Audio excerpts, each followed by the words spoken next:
همچنان زنجیر، فریول، میلای ما از کروفیل ضخیم ساخته شده که رسگاهی که فیر و انداخت صورت بگیره تخریب نشه.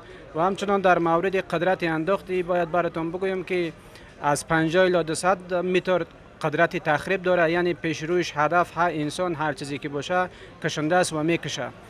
در مورد قابلیت ها و ویژگی های تانک باید بگویم که یک تانک چیندار برقی است، مجهز با سلاح بیم 12 است و همچنان سیستم کامرای وایرلس در اینجا نصب است که عملا در اراضی وقتی که گشتار میکنه ساحه را تحت کنترل و بررسی میگیره، ثبت صدا و فیلم برداری از اراضی می داشته باشه.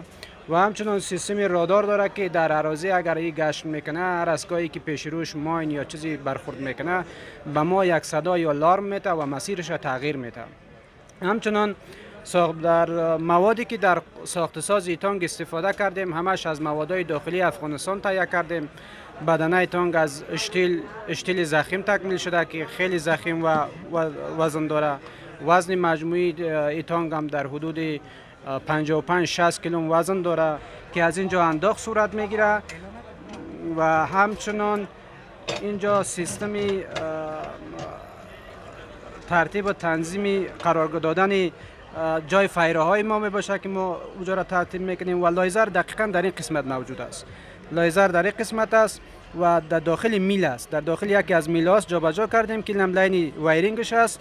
و ببینید 12 کیت در اینجا موجود است که ما در اینجا مرمی هایی که خودمان میسازیم با اندازه قطری از این جابجا میکنیم توسط لاین های ارتباطی که در اینجا برای شما نمایش داده میشه وصل میکنیم با داخل توسط همین ریموت کنترل هایی که در دست ماست. ما تا 200 متر انداخت میکنیم که کلا هدف تخریب میکنیم.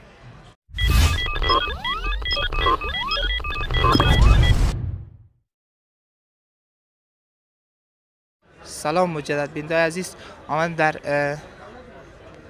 دهلیز آخر نمایشگاه یا تالار نمایشگاه و قرار است بریم به غرفه های ولایت تخار. ولایت زیبای تخار جوانان از او ولایت آمدن و ابتکاراتشان به نمایش گذاشتن که یکی از دستاوردهایشان یکی از ابتکارات و اختراعشان تانک است که همراه مسئولشان صحبت میکنیم، همراه مبتکرشان صحبت میکنیم و در موردش معلومات بیشتر میشنیم. سلام علیکم. سلام برادر، خوب هستین؟ صحتون خوب است؟ سلامت باشین. تشکر. شما خوب هستین ان شاء الله؟ سلامت باشین، بخیر باشین. میشه خودتان بر بیننده از معرفی بکنین؟ خب اسم من عبدالمبین است، استاد هستم در انستیتوت تعلیمات تکنیکی و مسلکی ولایت تخار.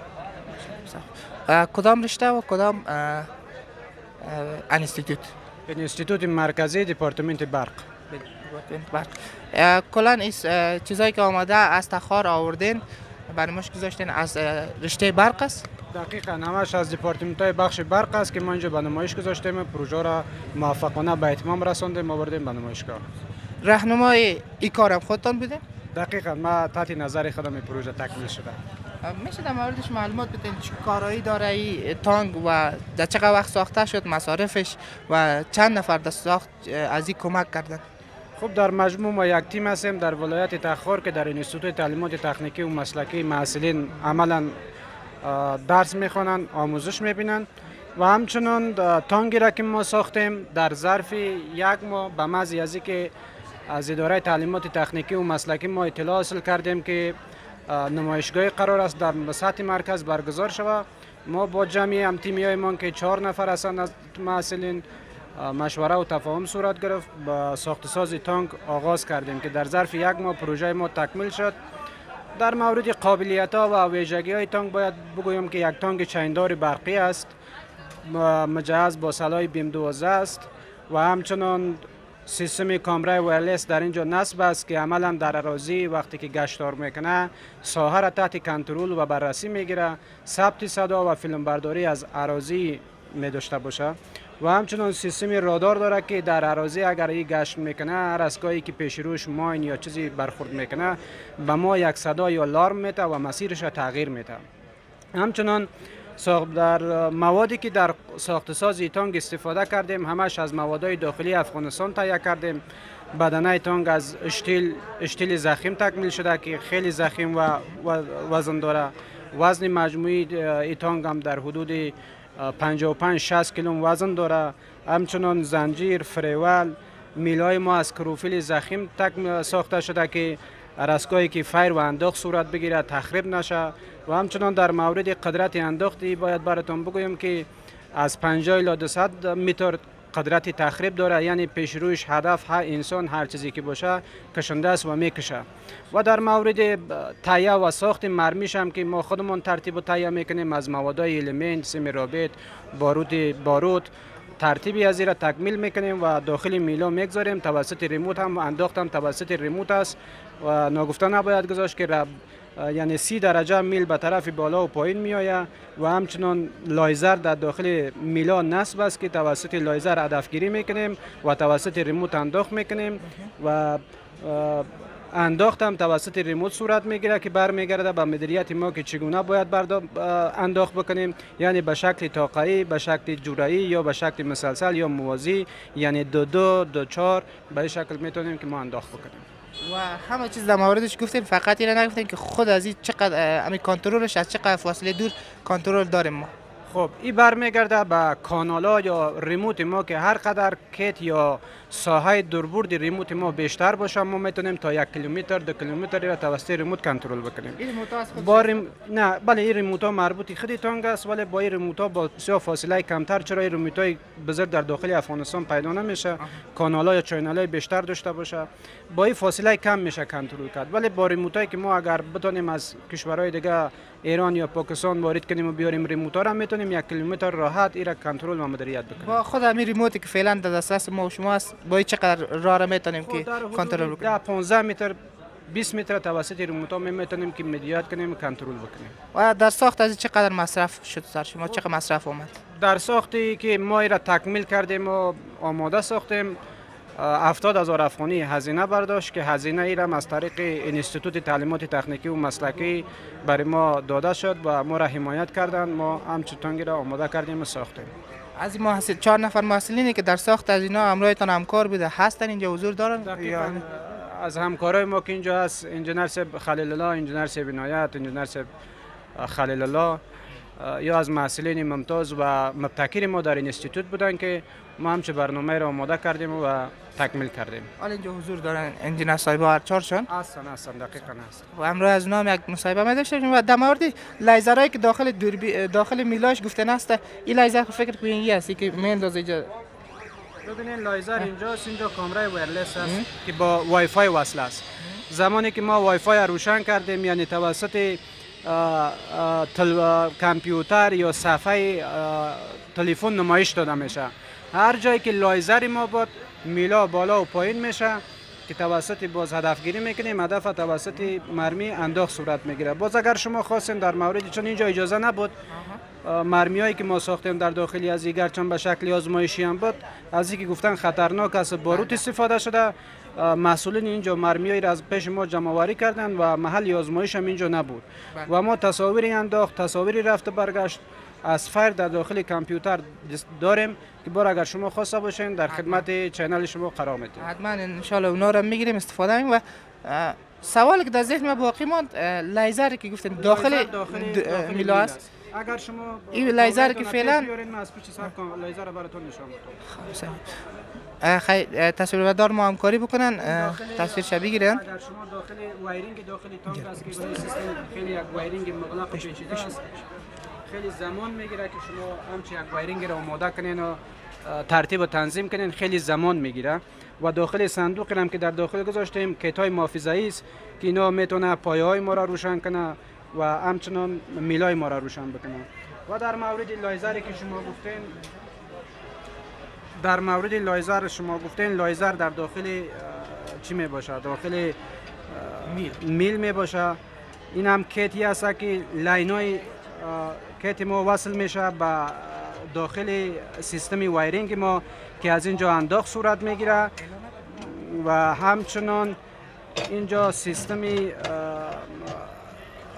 ترتیب و تنظیم قرار دادن جای فایره های ما می باشه که ما اونجا را ترتیب میکنیم و لایزر دقیقا در این قسمت موجود است.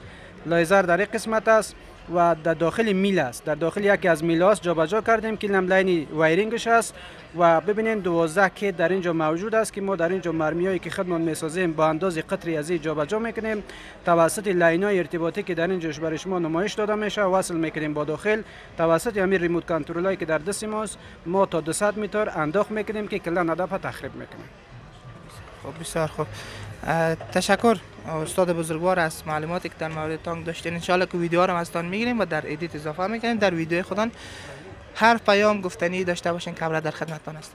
سلامت باشین. بسیار زیاد از شما که تشریف آوردین اینجا و محصول دست ساخت ما را که بالاش زحمت کشیدیم و دوستا و بیننده ها و مردم افغانستان این را میبینند و پیام ما به جوانایی است که عده از جوانایی که مبتکر هستند، خلاق هستند و توانمندی دارند بیان دست به دست هم بتن برای بهبودی، برای توسعه، برای انکشاف افغانستان، نه تنها در بخش‌های نظامی، در بخش‌های ملکی هم میتونیم ما دست ساختایی داریم که پروژه تخار اگر شما باز با اونجا تشریف بردین دیگه غرفه دیگه است براتون نمایش میتیم و تلاش بکنن دست به دست هم بتونن همچه جزایی را بسازن. و علاقه‌مندی ما در بخش نظامی برای خودتون بهتر معلوم است که استحکام و پایداری یک نظام برمیگرده به صلابت و جایگاه نظام یک کشور. اگر ما در بخش نظامی صلابت و پرستیژ داشته باشیم در بیرون از مرزها هم جایگاه افغانستان تثبیت میشه.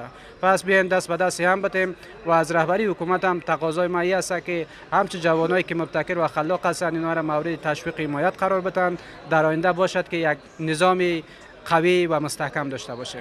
ان شاء الله. تشکر از اینکه وقت گذاشته استاد بزرگوار. سلامت باشین. قربان شما. بسیار زیاد تشکر از شما. خداحافظ. خداحافظتون. سلامت. میریم به غرفه دوم تا استاد. اونجا خودتان میرین همراه ما یا دوستای دیگر رو معرفی میکنین؟ انجینر صاحب بیاین در قدم اول. سلام بر شما، سلام بر بینندگان تلویزیون شما. خلیل الله شاداب هستم، یک تن از محصلین انجینری رشته برق در انستیتوت تکنیکی و مسلکی ولایت تخار.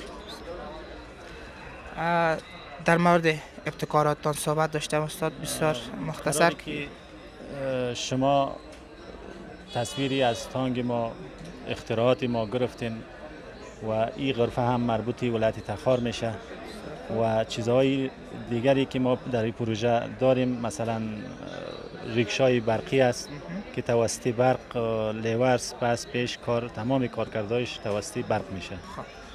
لاین داره ریموت کنترل؟ لاین داره فعلا و این توانایی هست که ما این را ریموت جور بکنیم. فقط این را ما به شکل نمونه ساختیم و اگر ما حمایت شویم توانایی هست در وجود ما که این را بزرگتر بسازیم توسط ریموت یا توسط برق. هر آن چیزی که بخوایم در وجود از این بیشتر کردن میتونیم، یعنی که فناوری تازه. در کل یک نمونه است که میخواین یک چیز کلان بسازید در شهر استفاده شود. شهر استفاده شود، مملکت ما رو به پیشرفت و همچنان از اینکه وقتی برقی استفاده شود جور شود اقتصاد ما هم بلند میره از نگاه تل. در مورد امبولانسی که مدل امبولانس است در مورد از صحبت داشته باشه. کدام مشخصاتی خاصی نداره، از شکل یک کاردستی ساخته شده، ما طوری نمایش در اینجا آوردیم و دیگه سیستم برقی ما فرش برقی است که در حدود 100 وات در ساعت مصرف داره و ما میتونیم که در اتاقهای سرد در زمستان با مصرف کم از استفاده ببریم. این ضخامتش هم خیلی نازک است نه؟ خیلی نازک است، فقط الیمنت‌های بسیار نازک و ظریف داره و اینا داغ میشه، گرم میشه توسط برق بدون خطر استفاده میشه. برق تشک‌های خارجی که هست، تشک‌های برقی خارجی ذات دبل است، نمد فکر کنیم یا پشم از داریش استفاده کنیم به خاطر از اینکه جریان برق نشه خدای نخواسته شارتی کنه، جریان برق به انسان ضرر برسانه. باز چقدر بحث امنیتیش مد نظر گرفته شده؟ استاندارد است، ان شاء الله از او گپ کاملا مطمئن هستیم. دیگه ما به شکل نمونه ای را ساختیم، باز اگر که توانایی از اینکه ما بیشتری ما شویم ما میتونیم استانداردی بیشتر در بازار تقدیم بکنیم. امبولانس گفتن کدام ویژگی خاص نداره؟ ویژگی خاصی نداره، به شکل یک کاردستی ساخته شده توسط محصلین، ما برای نمایش در جا گذاشتیم و همچنان ما یک چراغ خواب با بسیار مصرف کم را ساختیم که از گروپک‌های LED استفاده کردیم و اینی هم است برای ما که یک مرتبه نیست که ما این را در شهر و بازار دور میاندازیم. ما از اقتصاد کار گرفتیم و از این استفاده بردیم. کار نیک و کار خوبی است. و گروپی که فکر کنم گروپ مطالعه است. چراغ مطالعه است و این هم ساخت محصلین انستیتوت تکنیکی و مسلکی ولایت تخار است و این هم بسیار مصرف کم و یک چیزی اقتصادی از چوب است یک بعضی قسمتاش فلز است و قطعات الکترونیکی است.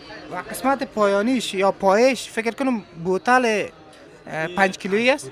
سرپوشی بوتل اما 5 کیلو است که یعنی اقتصادی می است. چیزایی که ما هیچ استفاده نکرده او طرف میپردیم یا او طرف میندازیم، از این استفاده کردیم ما و از این چراغ مطالعه ساختیم. دقیقاً همه چیزایی است که اینش هم مولد است که برق دی سی را به 220 ای سی تبدیل میکنه.